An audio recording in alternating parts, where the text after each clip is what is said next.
This is Books for Breakfast, a podcast where we talk about books and writing. I'm Enda Wiley. And I'm Peter Sirr. And you're all very welcome to this morning's show. Today, we have lots in store for you in the world of books. We'll be delving into Magnum Mysterium, Julia O'Callaghan's new collection from Blood Axe Books. And today's Toaster Challenge guest is Philip Davison, whose new novel, Quiet City, has just been published by Liberties Press. And what about travelling through the world through books? More of that soon. So, the coffee's made. The toast is on. And the books are on the table. And now for something different. Peter, I thought it would be quite fun if we took a little travel through the world and if we encountered the world through books. After all, so many of us are, well, most of us actually are stuck at home in Ireland. Not that that's any awful thing, but at the same time, I'm sure we're all getting yearnings to go elsewhere. I don't know. Are you feeling a bit like that, Peter? I am indeed. I would love to be off somewhere. Yeah. So what about we just, come on, let's go for an old travel. Let's pack our suitcase full of books and let's see, well, what have you got on offer, Peter, to bring away? Well, if I'm packing my mental suitcase, I mean, the first thing I'd put in my bag or case would be Jan Morris, almost anything really by Jan Morris. So I think she's fantastic, a great... yeah. You wouldn't say travel writer. She rejects that term herself. She's a writer about places and about people. And she's been writing for, a long time now. Her first book came out in 1956. It was Coast to Coast, published in the US, or about the US. And she's written a lot about Venice. She's written a great book about Venice. She's written about Spain. All the places we'd love to be in right now. All the places the place I'd also like to be would be Trieste. And she's written a book called Trieste and the Meaning of Nowhere. So there's lots of, she's like a peculiar, interesting kind of person. She lives in Wales. She would be a kind of a Welsh Republican. So that kind of very much colours her view of the world. But the book I have, the one I carry around with me a lot, and it's an old battered hardback copy I have that it first came out in 1985, and it's called Among the Cities. And it's really a series of, they're kind of like sketches or little mini biographies of cities. So there's pieces on, Alexandria, Bath, Beirut, Berlin, Hamburg, Helsinki. And just to give you, I thought I might give you a flavour of a couple of them. That would be lovely. Or just, there's one great one where she visits Dublin in 1974 and she ends up at the inauguration of Carol O'Dowley. And she's kind of, she ends up at the ceremony and she says, the new president, Carol O'Dowley, seemed a dear man and gave us a gentle, rambling speech, much concerned with what the removal men said when they packed his possessions for the move.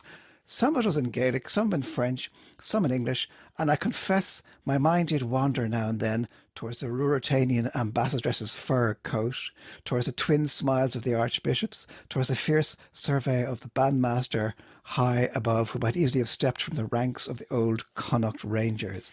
That's brilliant. And I wonder what she would have written if she'd met our current president and wife. That would be interesting to hear as well, wouldn't it? Yeah, she's great. It's that kind of thing where she encapsulates things in a couple of sentences. It's just another quick snapshot would be, again, she visits Leningrad, what's then called Leningrad, in 1957.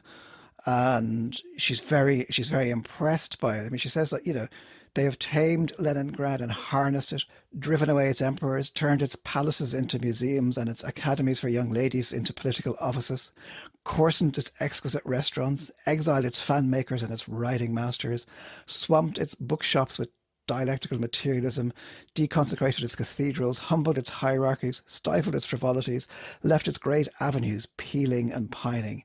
Yet it rides above its fate like the queen it is, and seemed to me that day, as I flew out of the horny Ukraine, like a Cleopatra among cities. So that kind of thing. Yeah, it's beautiful. Yeah, also, it's great. Peter, it's not really a travel book, telling you where to go. It's a personal response to cities, isn't it? That's what makes her such a brilliant writer. Well, yeah. Also, the thing that, to her, cities are living creatures. So I mean, it's very much, I mean, it's the physical detail, the places, the atmosphere, but also the people. She talks to people. She has interesting conversations. She goes out and she comes back with stories. So that's the kind of travel writing that I suppose I like. And also, I mean, from my reading of Jan Morris anyway, her writing, the writing itself, the language that she uses is just, you can Yeah, hear it there in the pieces you you've can hear read, it there. full Yeah, of energy, life. As you say, she's living. It's yeah, now, it's the present moment. Even though you were quoting there from essays which reach back as far as the 50s or the yeah, 1970s, they still feel very alive. yeah. And interesting for people to look back on and read, I suppose, to read about Dublin in the Definitely, 1970s. definitely. Yeah. Yeah. So will we move on then? I chose a book called The Summer Book by Tove Jansson. I just thought it'd be great to go actually here to while away some time on a tiny island in the Gulf of Finland. It's one of my favourite books. And she is, again, a bit like Jan Morris, such a great writer, really. And the story is about an elderly artist and her 6-year-old granddaughter, and they're just spending time in the Gulf of Finland. And they kind of gradually, it's a slow, lovely read. The two learn to adjust to each other's fears, their whims, kind of yearnings for independence, and a fierce kind of love emerges. It seems to encompass not only the summer people on the island, but the island itself. And the book, it's got lovely descriptions of the mossy rocks, the fir trees, the seas. It's really beautiful. But apart from the writing as well, there's a great tone going through it. There's a mood of humour, and it's a very wise book. I like it because I find it when I read it that it's quite a life-affirming story. And she's great, really. I think sorry, yeah, Yeah. what were you No, gonna say? sorry to put in. I was just kind of thinking, because she's the, she's the Moomin writer, isn't she? That's exactly right. Like, so I quite like that she can vary the way she writes. She can write for children, and this book is about. It's got a young 6-year-old in it, so in a way, it does have a childlike element to it too. But it's a book that I think adults would very much enjoy. I think it's a bit of a gem, actually. It's fresh, it's authentic, and as always with her writing, it's deeply humane. And in a way, you could say that about Jan Morris as well. So that's the first book that I lay on the table for our summer travels. I mean, I don't know, would you like me to tell you about another book that I have, Peter? Or would you like to talk about something that you have there? Well, I don't mind, whichever way. I mean, I do have another writer here waiting impatiently, or in spirit anyway, waiting impatiently to be let out, but I can wait until you have. Well, actually, if you wouldn't mind, I'd like to move now from Finland to Colombia. We're really going off on a little adventure here. And I mean, I think sometimes, it's nice to go back to books that you really love. Like in a way, when you went back to Jan Morris there, it just kind of brought it all back to you again. And one of the books that I love is set in Colombia. And I'm using the word love because it is about love. And I remember reading this book when I was 17 and just thinking, oh my gosh, I'm just in love with this book. I mean, there are quotes in it that say, think of love as a state of grace, not as a means to anything but an end in itself. I don't know, Peter, can you guess which book I'm talking about set in Colombia? Oh, maybe it's a bit of a hard question, but I'll give you the title now. Sorry, I'm racking my brain now. Something about people who spend a long time apart still loving each other. Well, it's Love in the Time of Cholera by Gabriel Garcia I see. Marquez. I didn't want to say that's. I mean, I was going to say Marquez. I thought, okay, that's too obvious. You're not going to do that. Okay. Yeah, well, so, I actually am because I okay. just think it's a great book to go back to while away hours reading in the summer with this.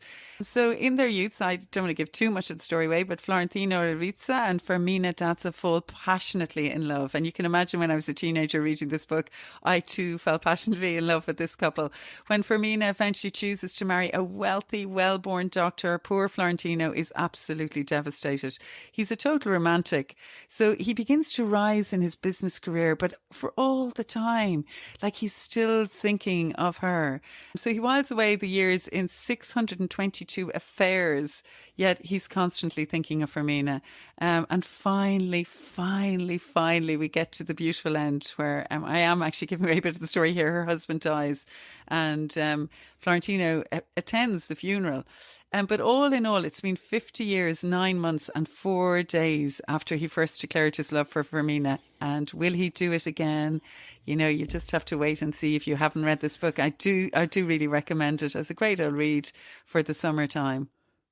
I once stayed in the hotel where he wrote that book. Oh, that's interesting. I think that was it was this hotel photo, something they talk college, whatever, in Paris. And I just remember that the one thing I remember about the hotel was a sign saying, "This is where," maybe even the room we were in. This is where Gabriel Garcia Marquez wrote "Love in the Time of Cholera." So Yeah. there's an impressive story. But I think if you're allowed to write about or talk about a novel, then I should be allowed to talk about a man who was various things. He was a poet and translator as well as a writer about places, and that is Scottish writer. I think one of the best Scottish writers and poets actually of his day, a man called Alistair Reid.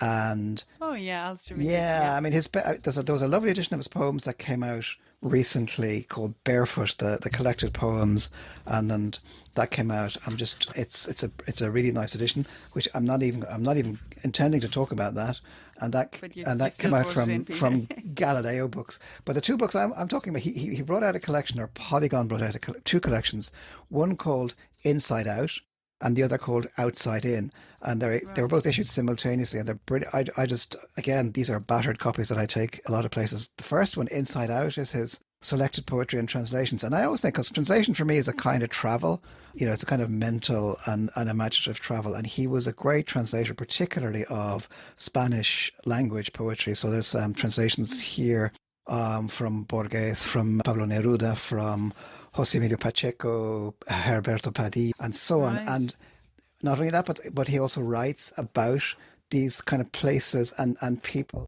And he does in Outside In, for instance, it's all about he led a very kind of itinerant life, like literally living out of a suitcase, moving from place to place, sometimes with his son. He lived on a houseboat in London for a while. One of his great pieces describes a party there where a visiting Mexican poet fell into the Thames and had to be rescued.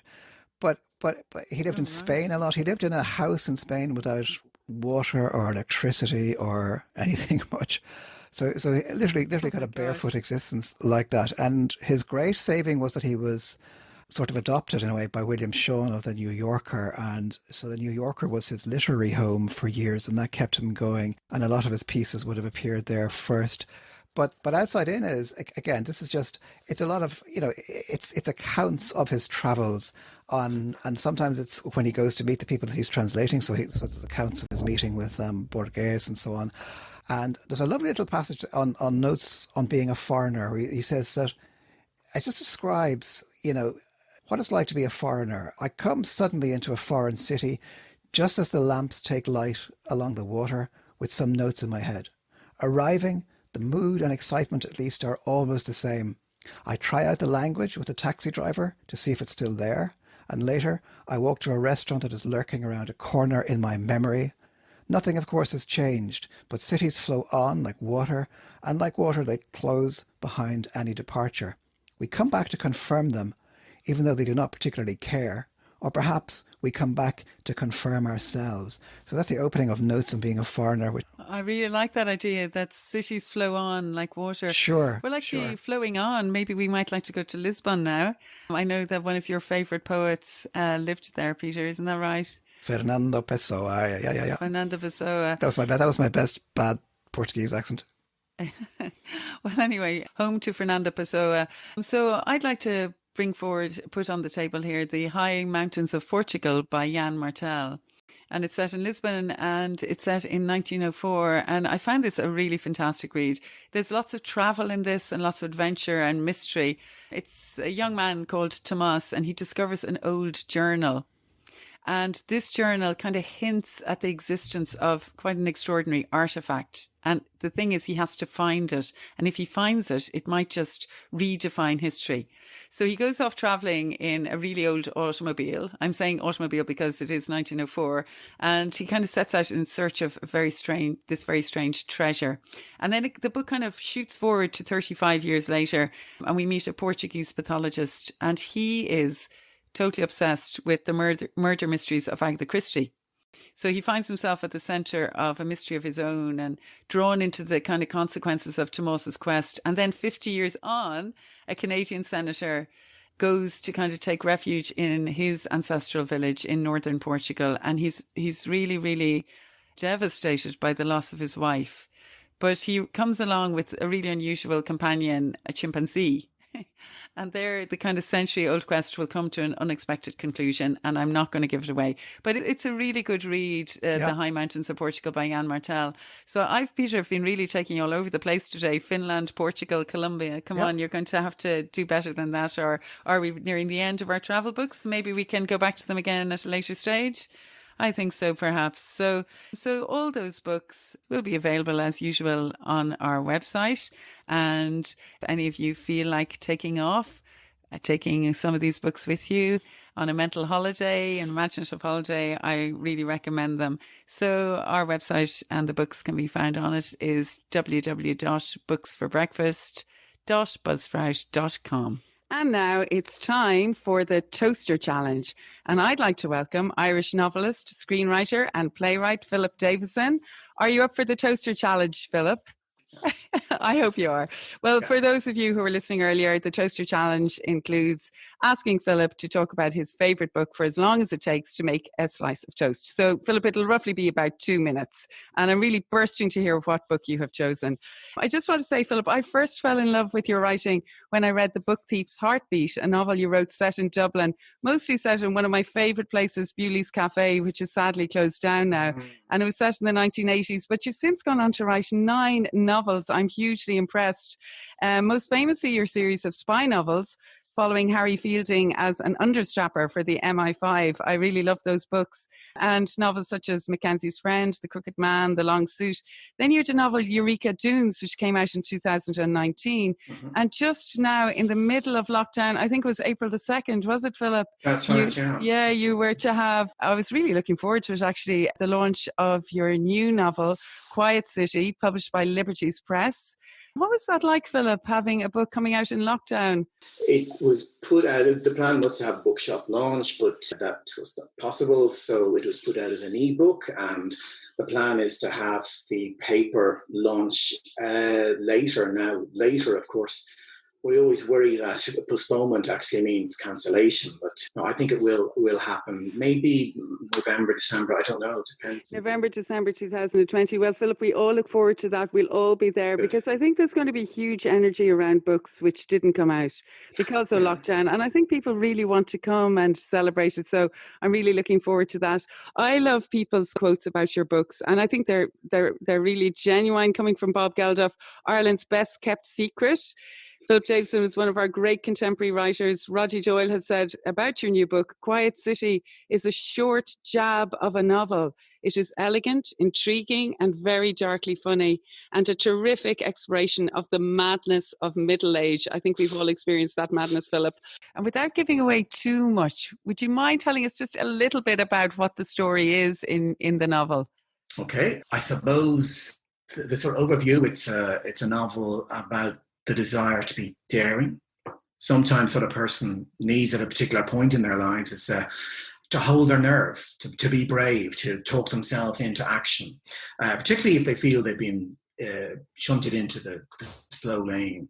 It has to be the right course of action, needless to say. It has to be appropriate, and clear judgment doesn't always come at the right moment. So this book, everything works out except to the end. That's what Richard Meadows is thinking on his way to the city dump to retrieve the chair he threw there earlier, and it was his wife's favourite chair. Oh, I like that idea that everything works out except at the end. That's a good idea, Philip.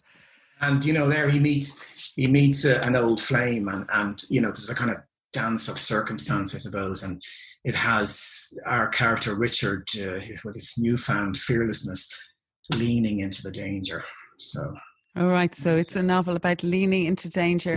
And, it is, yeah. And that is very interesting that everything works out, you think, and then something else happens. So it really sounds to me like it's a very real novel, and I'm looking forward to reading it. So does it begin in a dump then? Is that it, Philip? Yes, it does, and I mean, there was RT made a dramatization of it for radio, which is really interesting because it threw up some interesting challenges in terms of adaptation. And what we ended up with was, I suppose, a kind of in the one sense, it's a noir story, but it plays out to something like Baroque music. And Philip, you've a new play, a radio play, I believe, coming out with Kieran Hines in it. Can you tell us a bit about that and what it's called? I'm sure people will be really looking forward to hearing it. Yeah, there was a series of short monologues or plays which feature just one character commissioned by RTD for this period, and so this is a short piece called Lolly's Earth Rod. And Kieran kindly agreed to do it, and I think he recorded it in his hot press, and it was done remotely. So that's an interesting challenge from a writer's point of view, and indeed from the actor's point of view. So that'll be broadcast shortly. Yeah. Yeah, I definitely think there's been an awful lot of things recorded in hot press, hasn't there? I think so. Over lockdown, so. But amazingly, yeah. Very creative work going on, and fair play to Kieran Hines for doing that. And I'd say that'll be really interesting to hear. So anyway, Philip, we have the toast here ready to go. It's beautiful sourdough bread. I'm going to put it down, and when I say go, I hope you're ready. We're all looking forward to hearing your choice. And I've got the bread in, and let's start now, Philip. Right. The book I'd like to recommend is a book entitled A Box of Matches. It's written by Nicholson Baker, an American author, and it's about a man lighting a fire. It fixes on a state of being rather than a story driven by a narrative. And it's about the business of thinking. There's no forced urgency. It's rich in its ordinariness, but it's also inquiring. There's a joy the character takes in small things. It's a kind of slow motion epiphany, I think.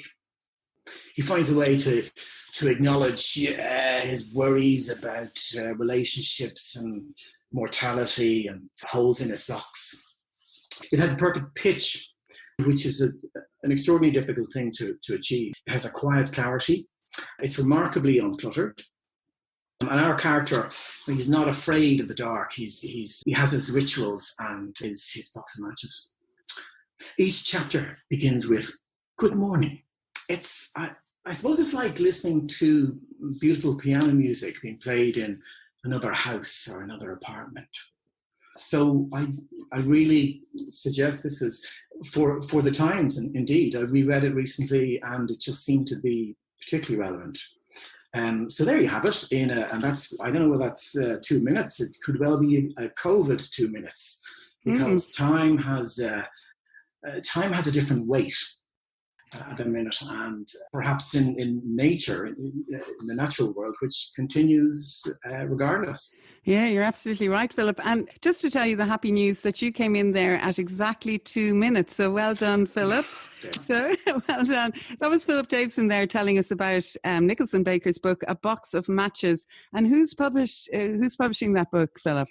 Well, that was published, I think, about 2003, and I have it's a Random House publication. I have an American edition, but there's certainly a European edition as well. So yeah, I'm really looking forward to reading that book. I hadn't read it myself, and it just sounds fantastic. I like the way you said it had a quiet ordinariness to it, which is always a really lovely thing to say about a book. In fact, it reminds me very much of your own writing, Philip.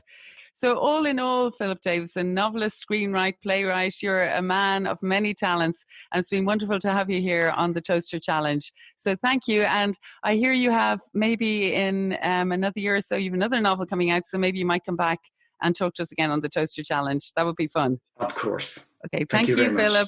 Thank you. Bye.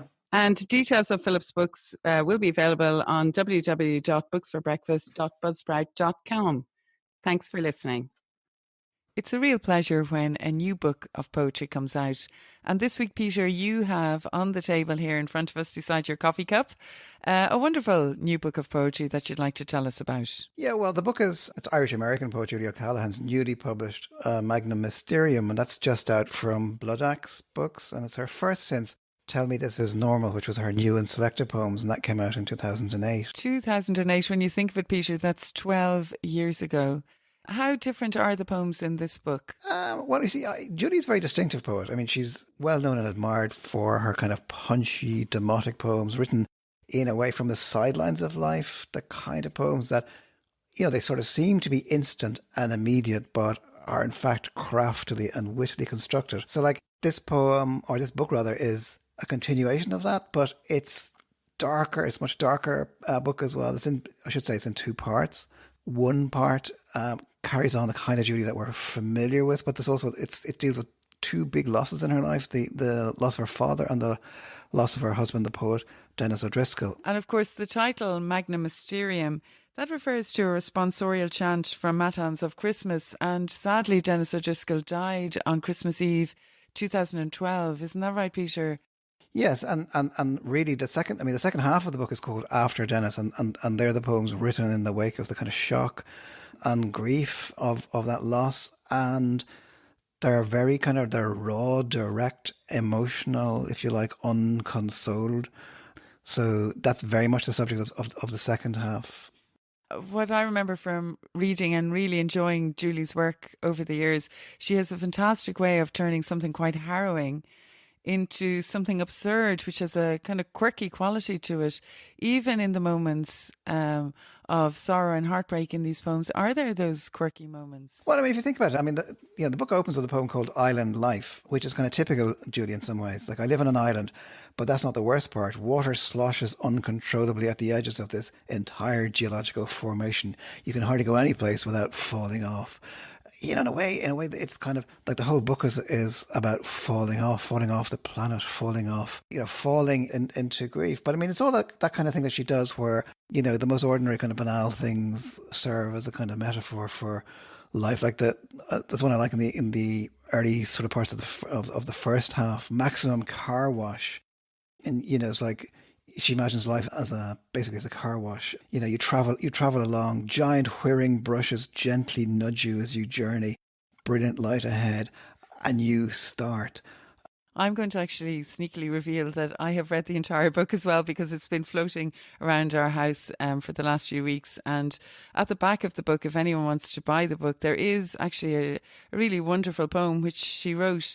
You know that thing when you look up people on YouTube, that's fine when they're alive, but when they're dead, what does it turn into? And the poem is called Cyber You, and it goes like this. I need to see you, living and breathing. I go to YouTube, and there you are being you, the tiny you, with the tie I bought you for Christmas, sitting on a chair on a stage in Santa Fe, asking Seamus questions eternally.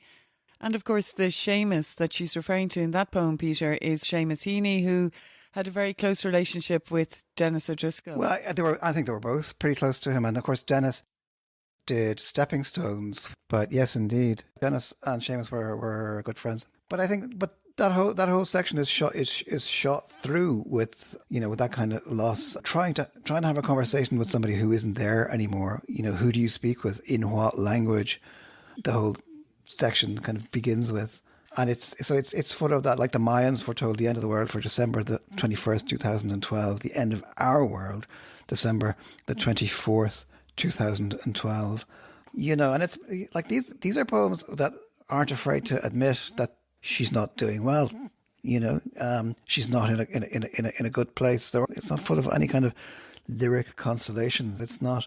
You know, the last one is After Dennis O'Driscoll is kind of heartbreaking as well. I mean, I had everything: a cozy house, a genius husband, a happy life, a Sunday roast, a flower garden with gravel paths, and then one day, ... Yeah. So there is a huge honesty really to the collection, and a bravery too, I suppose. Yeah, completely. I mean, it takes guts to be so exposed, so open in a way that they're almost like notes, you know, kind of written hastily and without a lot of forethought, just kind of getting where the important thing is getting the thing down on the page. I suppose by doing that, she still has a kind of lightness of touch, doesn't she, to the poems that she's produced in this book. She does. I mean, yeah, there's all kinds of, I love all kinds of poems in this. But there's one called No Longer With Us. And she's just looking at a bunch of people sitting on her wall. Dropping my tea bag into the compost garbage, I look up. Here's a row of old timers swinging their legs off the top of our stone wall. It's a great Kildare day, so they figured they'd catch a few rays.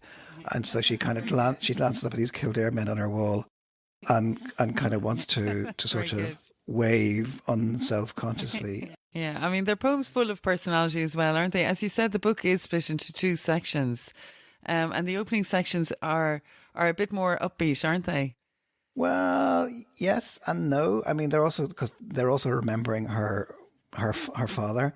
That poem, about sitting on the wall is like, she says, people who are no longer with us deserve an Irish Spring Day too, right? When I'm no longer with us, I'll sit on the wall doing the same. So they're all shot through with, that sense of mortality. That sense of that we're all on borrowed time. But there's another one I like a lot, which is called News, and it says like, the postcard has just arrived announcing that I've been born. It took 50 years to arrive. The 2-cent stamp might have something to do with that. I flipped the card over and there I am, howling in my mom's flowery lap. It's written in that upbeat Jesuit handwriting Jack specialised in.